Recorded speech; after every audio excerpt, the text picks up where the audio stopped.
اعوذ باللہ من الشیطان الرجیم بسم اللہ الرحمن الرحیم۔ شراف کے مقام پر نماز عصر کے بعد امام حسین علیہ السلام کی تقریر ختم ہونے پر حر نے کہا کہ ہمیں ایسے خطوط کا کوئی علم نہیں۔ امام علیہ السلام نے عقبہ بن سمعان کو حکم دیا، جس پر وہ 2 تھیلے اٹھا لائے جو اہل کوفہ کے خطوط سے بھرے ہوئے تھے۔ اس کے باوجود حر نے ان خطوط سے اپنی لا علمی کا اظہار کیا۔ اس موقع پر امام حسین علیہ السلام اور حر کے درمیان بحث و تکرار ہوئی، کیونکہ امام کوفہ کی طرف اپنا سفر جاری رکھنا چاہتے تھے، جبکہ حر نے ارادہ کر لیا تھا کہ جو ذمہ داری ان کے سپرد کی گئی ہے اس کے مطابق امام علیہ السلام کو وہیں روکیں گے۔ لیکن جب حر نے دیکھا کہ امام علیہ السلام اپنے فیصلے میں اٹل ہیں اور کسی صورت اس کی بات ماننے اور اپنا ارادہ تبدیل کرنے پر تیار نہیں، تو اس نے کہا، اب اگر آپ نے اپنا سفر جاری رکھنے کا فیصلہ کر ہی لیا ہے تو بہتر یہ ہے کہ اپنے لیے ایک ایسے راستے کا انتخاب کیجیے جو نہ کوفہ جاتا ہو نہ مدینہ، تاکہ اس دوران ملنے والے وقت سے فائدہ اٹھا کر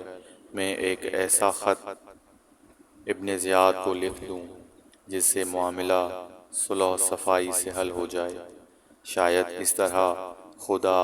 آپ کے خلاف جنگ سے مجھے بچا لے۔ حر نے آخر میں یہ بھی کہا، میں آپ کو خبردار کر دینا چاہتا ہوں کہ اگر آپ نے جنگ کا ارادہ کیا تو آپ یقیناً مارے جائیں گے۔ جب حر کی گفتگو یہاں تک پہنچی اور امام علیہ السلام نے ان کی یہ دھمکی سنی تو جواب میں فرمایا، کیا مجھے موت سے ڈرانا چاہتے ہو؟ کیا مجھے قتل کرنے کے علاوہ تم کچھ اور کر سکتے ہو؟ میں تمہارے جواب میں وہی چند شعر پڑھوں گا جو اوس سے تعلق رکھنے والے مومن بھائی نے اپنے چچا زاد بھائی سے کہے تھے، جب اس نے نبی اکرم صلی اللہ علیہ وآلہ وسلم کی مدد کا ارادہ کیا تھا اور اس کے چچا زاد نے اس کے اس عمل کی مخالفت کی تھی۔ اس نے کہا تھا، میں موت کا انتخاب کروں گا، لیکن اگر کوئی جوان دین اسلام اور مقدس مقاصد پر ایمان رکھتا ہو تو پھر موت اس کے لیے کوئی ذلت کی بات نہیں ہے، کیونکہ وہ چاہتا ہے کہ اپنی جان قربان کر کے ظالموں اور ستمگروں کی مخالفت کرے اور اللہ کے دشمنوں سے دوری اختیار کرے، اور میں خود اپنے آپ کو پیش کرتا ہوں اور ہرگز نہیں چاہتا کہ زندہ رہوں، کیونکہ مجھے ایک سخت جنگ میں ایک بڑے دشمن کا سامنا کرنا ہے۔ اب اگر زندہ رہا تو نادم نہیں ہوں گا، اور اگر مر گیا تو مجھے کوئی غم نہ ہوگا، اور تمہارے لیے یہی بے عزتی کافی ہے کہ ایسی ذلت آمیز زندگی گزارو۔ حر امام کا یہ اٹل جواب سننے کے بعد غصے اور طیش کے عالم میں وہاں سے ہٹ گئے۔ اس سفر سے امام کا بنیادی مقصد اپنے دین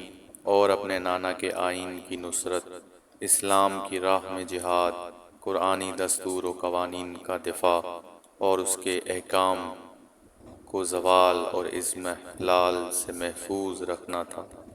یہ جہاد اہم ترین الہی فریضہ اور رسول کریم صلی اللہ علیہ وآلہ وسلم کی سنت حسنہ کی پیروی ہے، اور آپ اس راہ میں اپنا مقام اور حیثیت فدا کرنے، حتیٰ اپنی اور اپنے عزیزوں کی جان نثار کرنے پر بھی آمادہ تھے۔ جی ہاں، کسی کا بھی ان مقاصد کے لیے جہاد کرنا اور مارا جانا ذلت اور ملامت کا باعث نہیں۔ اس کے برعکس اگر کوئی اپنے گھر میں بیٹھا رہے اور ان مقاصد کے حصول کے لیے میدان مبارزہ و جہاد میں قدم نہ رکھے تو جب تک وہ زندہ ہے ملامت اور مذمت کا مستحق ہوگا۔